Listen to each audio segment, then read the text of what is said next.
You've probably seen videos like this.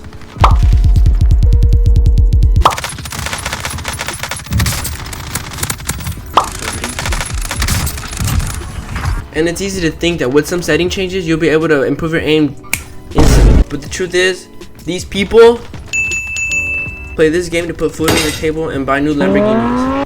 I'm gonna get straight to the point with this video and let you know that in order to have top tier aim, you're gonna need to live and breathe the game that you want to get better on. But I'm sure you don't have the time for that, so I'm gonna show you the best ways to improve your aim at an efficient rate. If you're questioning why you should even listen to me, you're right.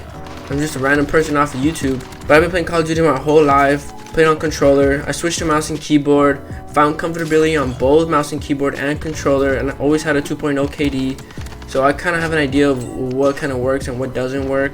I also did a bunch of research on this topic. As you know, there are many different tools out there that help you improve your aim, like Kovac Trainer or Aim Labs, and a bunch of other games that just center around improving your aim.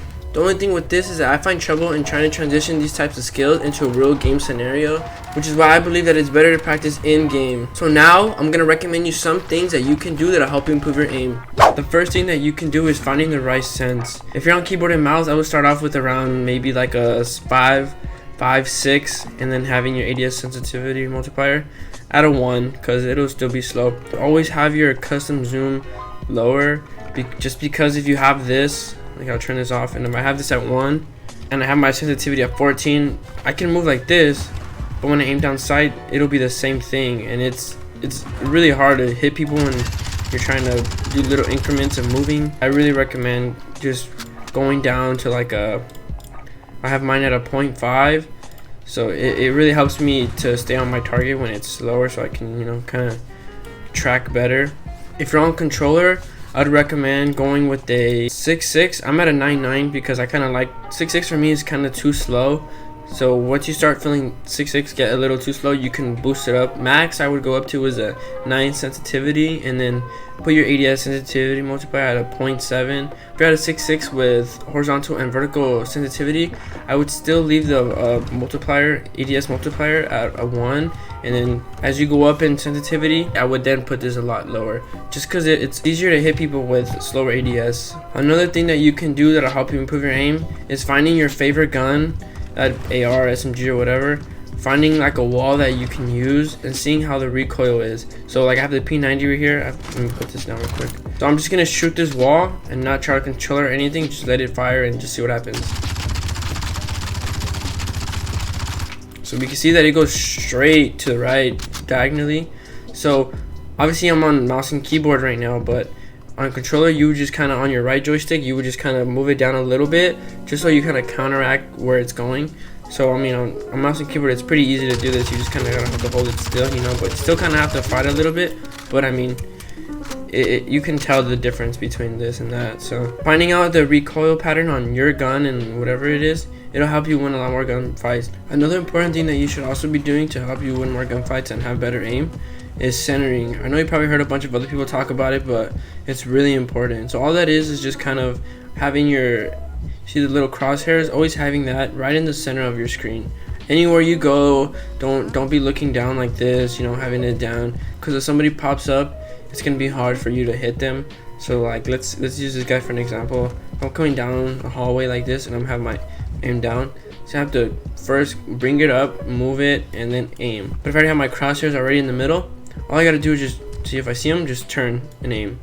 I don't have to kind of like aim, you know, like from down here for that. And those little seconds that you have to do that, that's already a gunfight that could be won. Always having your crosshairs in the middle will always help you win a gunfight, no matter what. Another important thing that I do is predicting where the enemy is going to be. And you have a headset, you have a good enough headset, you should be able to hear where the enemy is coming from, you know. Even if you don't from your TV, you know, obviously headphones and headsets are obviously going to be way better, but it's still possible even with like a TV, because I used to do that. So let's say like I'm hiding right here and I hear somebody just walking like this and doing this, and I know somebody's gonna come around. All I gotta do is, obviously you're centering, all you gotta do is just shoot like already before, because even if he jumps out, you know, at you and you're not like ready, you're already shooting, and you have probably put in 2 shots and break his arm, maybe break his arm or hit him for plates. That's all that matters in order to win a gunfight, you know. So you can crouch down and then shoot him and just finish him, and that's all. Another important thing that you should do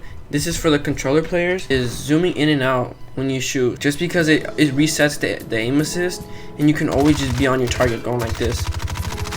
Another thing that will help you improve your aim drastically is just getting into those gunfights, you know, putting yourself in those situations you don't want to be in. You know, don't be scared of, you know, you're gonna lose. It happens to everybody, you know. It doesn't matter, you know. So just keep playing and just keep putting the practice in, and you'll definitely see the difference it starts to make. What I would also recommend is going into this map. It's called Speedball, and you know, just putting unlimited time, free for all, whatever, doesn't really matter. Just coming to these orange circles and, you know, just shooting them like this. You know, you can go like this, bunny hopping onto like different people like this. You know, like if you're on mouse and keyboard, you could just, you know, go back and forth like this. It's not gonna make the biggest game changer, but it'll help you like get those little macro movements better, you know. So I really recommend doing that. Another thing that you can do is also going to your settings of multiplayer custom games and turning on headshots only and having like 5 bots in a game, you know. Or, and this is where headshots is on gameplay, and it's right here. Or you can go to player and turn on max health and put it all the way to 300 and have health regen at fast. This will kind of simulate like the warzone kind of feel, you know, so these bots are not dying like in 2 hits, you know, or 3 shots or whatever. But when you do this, make sure you have scavenger on as a perk, just because you're gonna waste ammo, and you know, you want to make sure that you have ammo to shoot the people. So with all these recommendations, if you do this before you play an actual game of Caldera, Rework, or whatever you play, and when you start feeling comfortable, you'll definitely start to see improvements in hitting your shots in probably less than a week. Obviously, the more time you put into this, you'll start to see improvements way faster. But I mean, not everybody has 8 hours a day to play these games, so you know, always try to fit this into your little gaming session or however much time you have, because if you do this, I promise you'll start to get better and start hitting more of your shots and winning more games overall. With that being said, I just want to thank you guys for all the support. I really appreciate it. Even though some people want to say it's only 266 subscribers, it doesn't matter, man. Like, we've come so far. I've put in so much work, you know, just trying to become something big, you know. But I just want to say thank you for all the support, for watching my videos and liking my videos. So thank you, it means a lot to me. And if you guys want any other videos on anything on Call of Duty related or any other game related, just let me know. I'll try to make a video on it, try to get my knowledge up, and you know, just try to teach you guys what I learned from my experience. So yeah, thank you guys. Peace.